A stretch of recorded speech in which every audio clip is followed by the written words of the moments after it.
Right. Okay, so I've been incredibly busy and so on in this last month or so, doing all kinds of things, and I thought that I really have to get something out. And I came back from a conference last week at Loughborough University on artificial intelligence and education. And at this conference, we were discussing about a white paper that is going to be developed for the government in order to look at finding a way of building trust in artificial intelligence systems for the education sector. And in the process of being at the conference and talking to some of these people, it became quite clear that there are a few issues. There is some good news that I have, and there is also some bad news. The good news is that there are a lot of very smart people that are working on the problem of artificial intelligence and the integration of machine learning and LLM systems into the education sector. And for those of you that don't know, I have a company called Adaptive Intelligence, and we actually develop models, machine learning models and LLM models for specific use cases, whether it's in business. For example, we do bank fraud and various other things. We're especially interested at the moment in education. It's something which is super important to me personally and has been for a long time, because it's education. It could be better. So at this particular conference, there are lots of very smart people working on this problem. And that's the good news. The bad news is that everybody is rearranging the deck chairs on the Titanic as we're about to crash into an iceberg. Now, if you talk to people privately about this, there is this understanding that the iceberg is there, but nobody knows what to do. And so the best thing that we can do is to rearrange the deck chairs. So people are busy expending time and effort on rearranging the deck chairs. But there's not much time or even thought that has gone into, well, what about this bloody great iceberg that we're headed into? There are very good reasons for this happening, and that's because a lot of the change from artificial intelligence is too big, really, for people to digest. The implications are too large, because it literally affects everything. In terms of one of the reasons why this is very difficult for people to get their head around, especially people in academia and people involved in government, one of the problems for this is that the very institutions that they work in are going to be affected enormously by the changes in technology, and the ability for these institutions to digest what is happening in terms of technological advancement is already massively outstripping their ability to respond and change, whether it's in terms of policy or just in general thinking about the world. I can tell you beyond a shadow of a doubt that there is no plan that the government has in place. The education department has no conception of what to do with what is happening.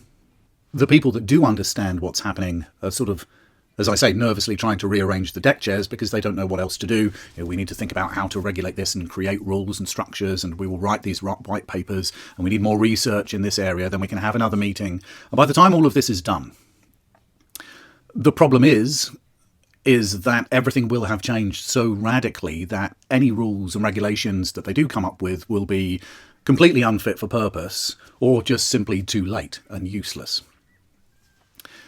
This kind of dynamic between institutions, institutional change, and technological change is going to stress the entire society that we live in. I actually want to talk about this in another video that I'll do at another time, because the implications are really, really big. But for this particular video, I've been thinking and working on developing AI solutions that are useful for schools and education and universities.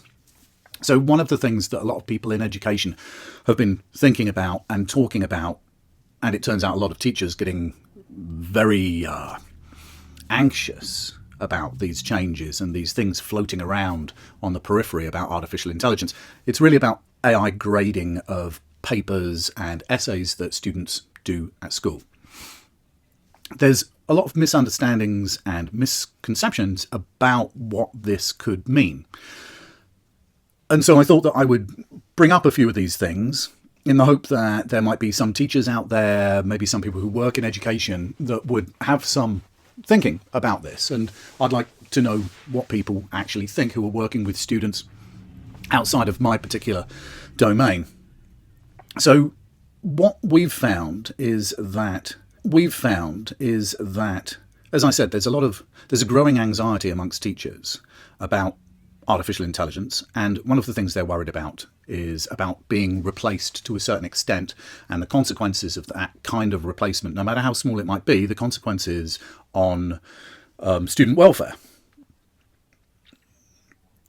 And this is understandable.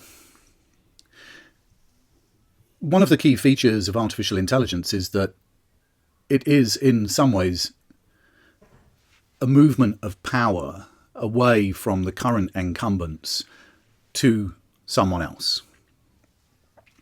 In the teacher's particular case, what we've found is, by talking to schools, speaking with educators, is that we think that that's not going to be the case in education. What is going to happen is that the role of teachers will change, and the role of teachers will change in a way that, in many respects, is going to be much more similar to what teaching was like in the past, where there would be a lot more dialogue and open discussion about what's going on. As it is right now, a lot of written work and testing and examination work is done via a computer and so on. But this is subject to being cheated, okay, through plagiarizing or through people using AI models that are available to the students at home, like ChatGPT. And there's this sort of problem. There's an ethical question that this raises with, well, are the students cheating or not? Are they plagiarizing? And so there is a mismatch between the current system and the current way of doing things and the technology. And the teachers don't really know what to do. We are saying that AI grading is a good first foot on the ladder of change that is coming your way, whether you like it or not, for better or worse. An AI grading model is not going to replace a teacher. It requires a teacher. The goal of AI models when it comes to student grading is to enable teachers to be able to free up some time, not through neglecting the students' work, but by actually having greater insight into where the student is and what it is that they need help with. A lot of time is spent on grading, on reading essays and so on. And if you've been a teacher for a long time, for example, an English teacher in the UK doing GCSE English, you are probably sick to death with reading the same text year after year after year. You know these books inside out, and being able to have a system that is going to enable you to support your students in developing in an appropriate way, it's going to free up an enormous amount of time so that you can spend time with students getting things done instead of wasting time going over the same thing repeatedly. Now when it comes to schools implementing and looking at artificial intelligence systems for grading or otherwise, there is something really important that you, as teachers, if you're a teacher and you're watching this or you're involved in this area, you need to understand that at the moment there is a lot of companies that are putting out essentially a kind of naked ChatGPT that is plugged into a system with a few tweaks. And then you feed paperwork into it and it learns, and Bob's your uncle, everything is fine and dandy. AI and its implementation is not magic pixie dust. It requires an enormous amount of work and collaboration between the developers, people like on my side, and working together with the teachers and the school administration to understand about the culture of the school, about the content, about your particular protocols, whether it's compliance, ethics, and so on. And then integrating that together with a program with the teachers where they have full buy-in to this particular solution and they understand the limitations, and the system is able to be improved over time so it gets better and better and better. Most of the companies that are doing this at the moment are there's a kind of mad land grab that's going on. And there isn't much customization. Now, when it comes to university grading of papers, there's a lot of unique requirements around particular subjects and particular universities and particular departments that can be expensive to implement because we need to customize these models to a really quite high degree. When it comes to secondary education, to some extent this is less so because the curriculum is already known. There's a large body of information and a rich amount of data that we're able to draw on. And there's also known parameters as to requirements and benchmarks on where a student should be at a particular time and so on. So it is easier in secondary education to an extent, but it is very important that these systems are actually customized for the particular school. So it is aligned with what the school is all about. The zeitgeist of the school's culture needs to be communicated and understood by the developers. The teachers must understand that they are not there. This is not the beginning of the end. What it is actually the beginning of something that could be, certainly from an education perspective, an extraordinary situation toward far better education. I can guarantee you that education after 3 years, almost with absolute certainty, within 5 years, will look nothing like what it is today. It is almost inconceivable to understand the rate of change that is coming. Going back to my original sort of opening statement there about institutional inflexibility, the education sector and schools and the people that work in the schools are staring at an incredibly intense period of change.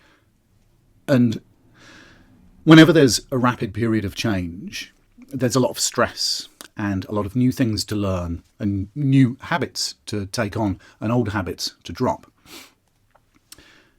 This is the slowest things will ever change.